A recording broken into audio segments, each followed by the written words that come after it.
If you woke up to news of World War III, what would be your first thoughts? I need to go buy toilet paper. Don't forget the noodles. Send noodles. I live like 5 miles from the Pentagon, so I probably wouldn't have time to have first thoughts. I'm in a first strike city too. It's doubtful I would wake up. I'm up in the mountains and of Maine. I'm not going to get hit with a nuke. And the radiation probably won't be too bad here. I'm worried about the bands of survivalist nuts, which ain't going to be fun. I imagine that the World War III has begun. We are simply not sure at what point. That's what I was thinking. What if it doesn't start with a bang like you see in movies, but gradually spirals? Long enough for people to accept any new escalation as the new normal. And then at some point, people start asking, wait, doesn't this start to feel like a world war? I think I'll have a Coke. Damn, why the hell did I wake up? Let me go back to sleep. I'll probably die anyway. I live right next to a weather siren. This spring, there was a pretty severe tornado warning, and the sirens woke me up at 2 a.m. and didn't stop sounding for a solid 20 minutes. I learned that sleep was more important to me than living. As I sat on the other side of the house from the siren, all I could think was, just let me die in peace. I'd rather have no warning. I know that World War I was called the Great War at the time, but did they call the Second World War World War II right away or only after the fact? Great War was not a long-lasting term, and by the end of the First World War, the term World War had already supplanted it, or at the very least equaled it, when referring to the war, particularly in North America. The U.S. War Department adopted the terminology World War officially in November 1919, and the U.S. press quickly did the same. This terminology grew throughout the interwar period. Great War had largely fallen out of favor by the early 1930s in all of the English-speaking world. By the end of the 1930s, World War was accepted enough as the term for World War I that as soon as Hitler invaded Poland in September 1939, the term Second World War was applied to this new war. By mid-1940, Second World War and World War II had become the most widely accepted terms to refer to the war. Grab a notebook, wrote some fanfic of myself in journal format, and store it as safe as possible. 100 years later, the Suvivores would unearth it and thought they just found some legit diary of a hero. Scatter it everywhere so it can become a fun side quest. Shit, dude. That legitimately just made me smile. But to make it really believable, maybe you'd need to write a few diaries from the perspectives of others instead of from your own, or including your own. Have them be the alternate POV that shows the hero being heroic, while your own diary is modest and self-effacing. Nukes? Taking the rest of the week off. Traditional? Wishing our military the best and starting to support care packages to the troops and families of soldiers that are deployed, but going about my business. Ambitious prospects. I can almost guarantee that there will be media manipulation to the point where World War III is actively happening, but they refuse to call it World War III for fear of chaos in the general public. In other words, much like recessions, they won't use the word recession until after it's passed if they can help it. Fox News people will say World War III is not happening, and anybody who thinks it is being manipulated by woke media. And everyone else will be like, go outside and see that World War III is happening. And they'll just keep saying we're radical for believing such a thing. That's literally what happened when COVID first began spreading. Doctors and the media were calling it just another flu outbreak. It was infuriating. My cat! In what way? Is he going to make it? And if I die, who will feed him?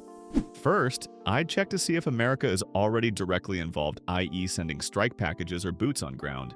Next, I'm pretty sure I'm above the drafting age, so unless the country is scraping the barrel, I might be looking for a better paying job since the market is going to be short of young men. I live smack dab in the middle of the city. If it goes nuclear, I'm gone, and none of this really matters anyway. I would refrain from pretty much all political posting online and move any dissent underground. I'm not exactly a fan of how the US conducts its geopolitics, so I don't want to end up in jail over some Reddit or Instagram post. Try to coordinate a contingency plan for my close and loved ones in case we become displaced from conflict. The rest is living day by day and trying to adapt to the environment as it develops. The only practical response I've seen so far, everyone saying they'd just go about their day, are daft. You'll likely be affected by nukes or attacks, or at the very least immediate supply chain disruptions. People will quickly do runs on the banks and groceries. Essential services begin restricting access to prep for invasion or surge deployment. Intelligence agencies will quickly look for dissidents and collaborators. Then you have conscription, martial law, and military deployments on the coast. There's no continuing as normal after that. This guy knows how things work. Very solid post. The thing with world wars and war in general, there are events that set the war in motion. War may not escalate to a full-on declaration of war by everyone, but the war is going to happen. World War I, assassination of Archduke Ferdinand, June 28, 1914. The war was declared but takes a few months to start up, but it's faster than World War II. World War II, Japan invades Manchuria in 1931. In 1938, Germany invades Austria, Munich, then Czechoslovakia in March 39. March-April 39, Britain rearms Poland. August 39, Russia and Germany and the USSR sign a non-aggression pact. 1 September, Hitler invades Poland. September 3, Britain and France declare war on Germany. Nothing really happens until May of 1940. Then the war really kicks off. World War III probably already started February 24, 2022, when Russia invaded Ukraine. Israel-Iran stuff that's happening is probably also leaning toward World War III. I don't think it will be a nuclear war because MAD still applies. Don't think it will be that drawn out because Russia is already kind of worn down, it's military, Europe seems pretty united, and the US is pretty well armed. Trump could slow things down, but I think the military-industrial complex would just give him a heart attack and we would move into things pretty quickly. And then China decides to? I think you are basically right. But China is now the one with more financial resources, population, war material, etc. Much more than Russia. IDK what they might choose, but I doubt it will just be sit back and watch. There are other players in Asia as well. Not all have nuclear arms, but many are on the cusp. China has resources, but no skilled leadership because Winnie the Pooh assassinated all the old leadership and hasn't trained a new generation. They're a threat, but they have 2 petroleum-powered slant-deck aircraft carriers. Their navy is okay, but without leadership, it can't be that effective. Winnie the Pooh had people who bring him bad news shots, so who's going to tell him the war is going bad and he needs to change strategy?